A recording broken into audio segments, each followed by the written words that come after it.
Hello दोस्तों, अगर आपको एसएसटी पढ़ना है तो हमारे इस चैनल को सब्सक्राइब कीजिए ताकि आपको टाइम टू टाइम वीडियो मिलता रहे।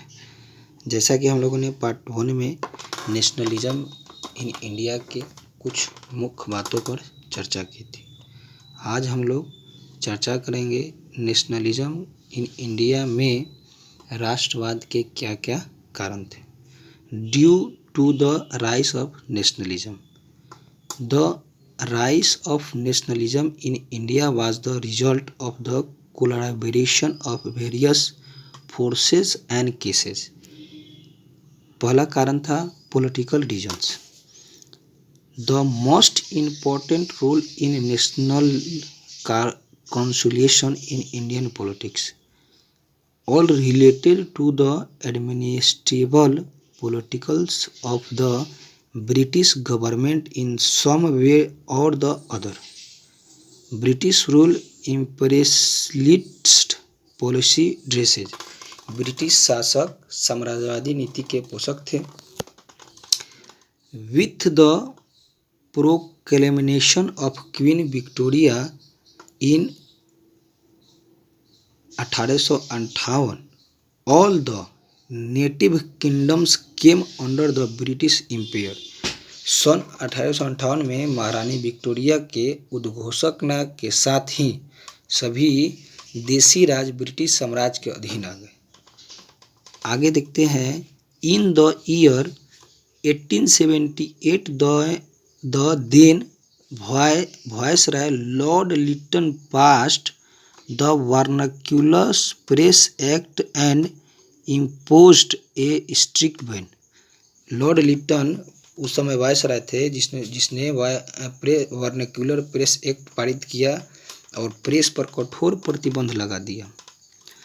इसके बाद इससे क्या हुआ कि in 1879 the arm act was passed by lord Lytton making it illegal for Indians to keep arms. सन 1879 में आर्म्स एक्ट लॉर्ड लिटन के द्वारा पारित कर भारतीयों के लिए अशस्त्र रखना गैर कानूनी घोषित कर दिया। In passage of the Ilbert bill in 1883 also encouraged nationalism. इस बिल का सन 1883 में इल्बर्ट बिल का पारित होना भी राष्ट्रवाद को बोल दिया था। The purpose of this bill was to hear the criminal in court of honour and to abolish that privilege. इस बिल का उद्देश्य भारतीय और यूरोपीय व्यक्तियों के फौजदारी मुकदमों की सुनवाई सामान्य न्यायालय में करना था और उस विशेषाधिकार को समाप्त करना था। The European public opens this and ask the government to withdraw the bill. यूरोपीय जनता ने इसका विरोध किया और सरकार को इस बिल को वापस लेना पड़ा।